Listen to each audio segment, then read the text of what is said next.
Hello. I am unsure if everyone can hear me. You can. Okay. All right. Are we good to go? Okay. Thank you so much. I appreciate it. Hello, everyone. I am so glad to be here. Again, my name is Amber Vanderburg. And oftentimes, whenever I first heard about Agile, I was thinking about Agile in terms of sports because we went left, we went right, we went back, we went forth, went a lot of different ways. That's probably not the type of agile that you're thinking of today. See, agile can mean a lot of different things depending on the context, but the intent is to mean that we are quickly moving, we're adapting to situations, we're getting a lot of feedback. And whenever I work with teams, we find that agile can mean a couple different things, in that there are different tools that we can use to achieve a goal. And so it's really knowing what our agile tools are. And it's as if in 2001, about 20 years ago, a group of people came together and they did a massive retrospective and said, okay, how can we look at our tools and the way that we are developing products to be more effective, more efficient? And so we came up with the Agile Manifesto. Now, the Agile Manifesto you've probably heard of.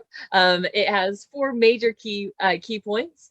We put people over our processes, working product over documentation, customer collaboration over customer negotiation, and responding to change over following a strict plan.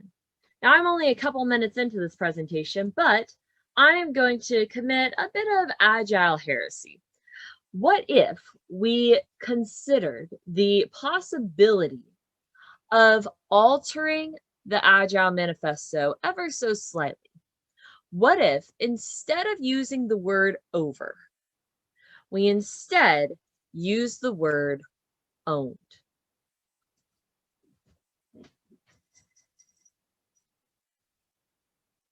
So instead of putting our people over our processes, we actually have people that are owning our processes.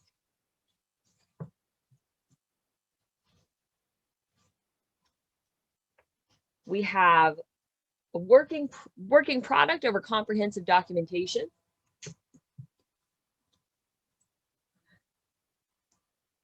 We have customers that own the negotiation. So here, it's not that we're putting one over the other, it's that we're actually asking who is in the driver's seat. And whenever we respond to change, it is responding to change of a plan that we own. Sometimes I ask the question, do we own the process, or does the process own us? And in some organizations, it's very true that the process is the one that's driving the steps, the pace, the direction, rather than the people driving the process. And so by altering this word, we're changing our narrative, changing the perspective ever so slightly. And whenever I work with organizations or departments in a variety of different departments, we ask the question, what do you own? What do you desire to own? And how can agile tools help you take back ownership, whether that be your processes, your methods, your projects, your roles? And so here we're really asking the question, are you walking the dog, or is the dog walking you? I've seen a lot of people walking their dogs during this unique COVID time, and sometimes the people are walking the dogs, other times the dog is definitely walking the human. And so we're able to have a conversation, not to say we have to do everything agile all at once, all right now. Instead, we're asking, what do you hope to achieve? What is your goal moving forward? And are there agile tools that can help you achieve that goal. So this is the way that we approach the conversation. This increases buy-in, increases understanding, and allows us to see what tools are really going to be the most beneficial in our Agile transformation. So that's all good to see in theory. What does this actually look like in application? So I was actually working with an HR team, and we had a process that was really owning the people. So it was very inconsistent. It was inefficient. There was a lot of room for errors. It was an outdated system. It was created whenever we had a very small team.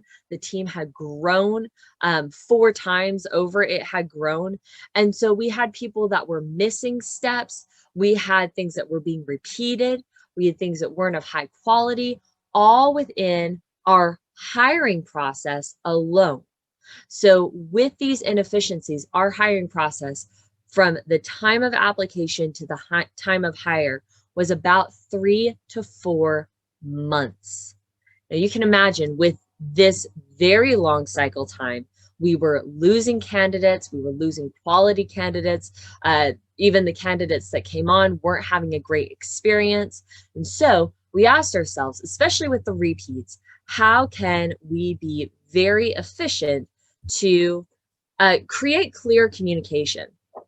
And so we actually implemented a Kanban board. This was the first thing that we did so that we could see who has been interviewed, who's been offered, who is in negotiation right now. And so this alleviated the double work, the missed work, the missteps within our team. Now, this is just one small tool that we were able to implement.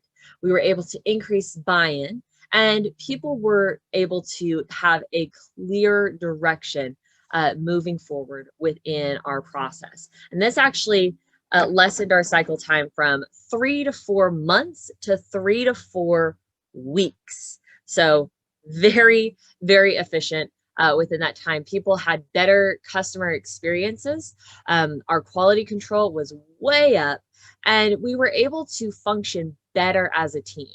Now, at the end of each one of these cycles, we were able to have a very clear debrief, very clear retrospective, and ask ourselves, okay, what's working, what isn't, how can we be better? And so this was just one tool that we implemented within HR that we were able to improve the overall quality of our hiring experience for our applicants. Now, you don't just have to be within corporate business. I actually was working with a nonprofit, and this nonprofit had great ideas, actually very well kind-hearted people that wanted to change the world, but they had not even scope creep, it was more like scope invasion.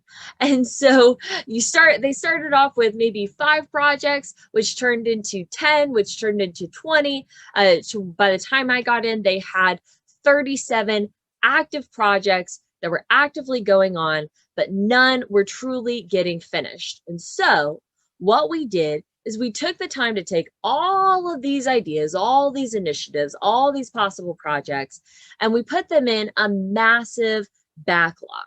And then we were able to prioritize what we wanted to focus on. So rather than having massive divided focus, we were able to take out a project at a time, an initiative at a time, and organize them into sprints. So we not only were able to complete more projects, we were able to have powerful retrospectives at the end of every project to see how we could improve and how we could do better at the end of each one. And we were able to build momentum and to create those wins within the organization.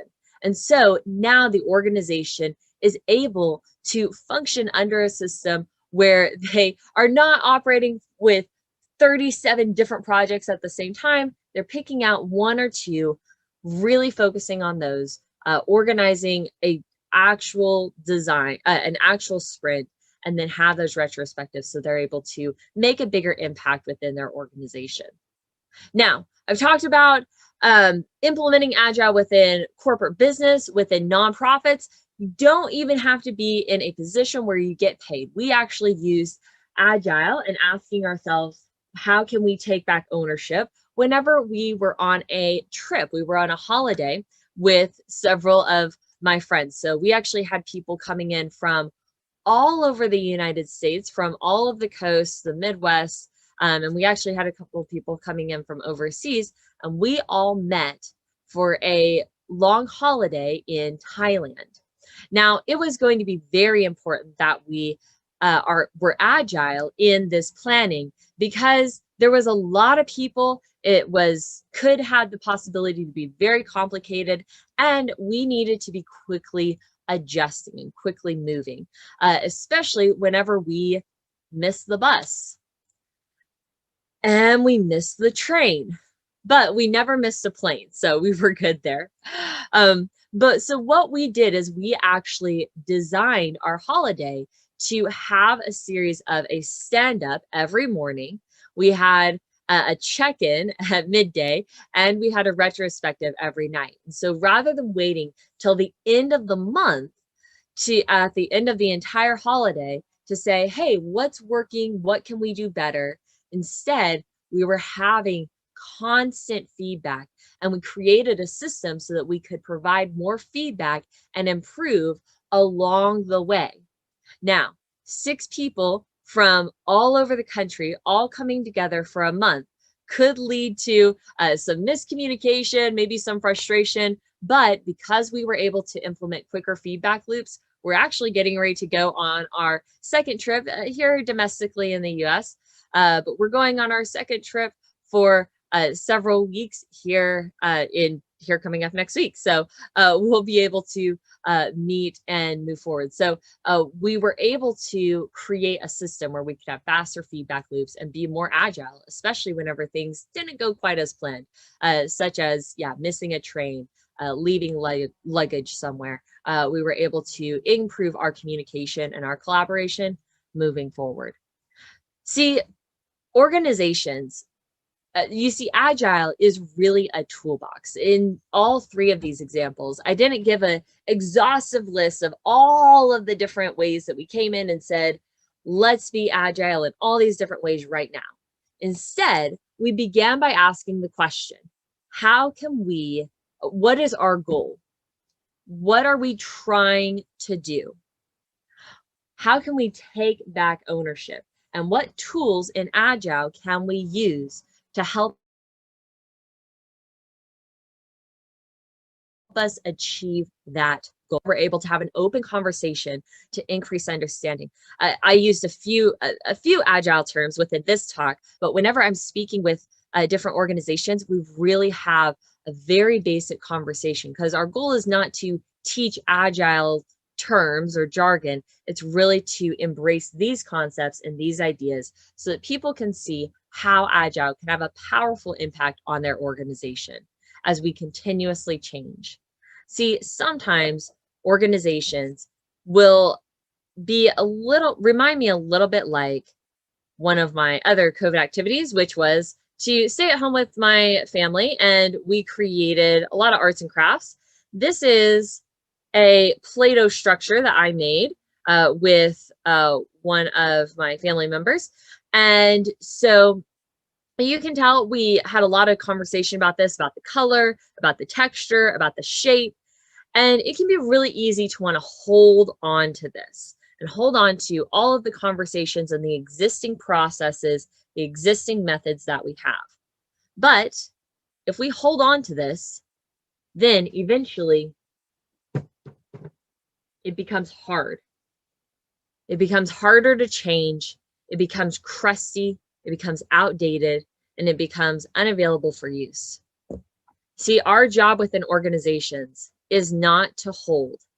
It's to continuously mold and change and adapt. And the more that we work with organizations to use Agile tools to change and adapt and grow, the bigger impact we'll have on organizations as a whole. So thank you so much for having me today. I'm so glad to be here. If you want to connect and have a further conversation, my name is Amber Vanderburg. I'm available on all the social medias. I'm the only Amber Vanderburg out there. So I'd love to connect and continue the conversation.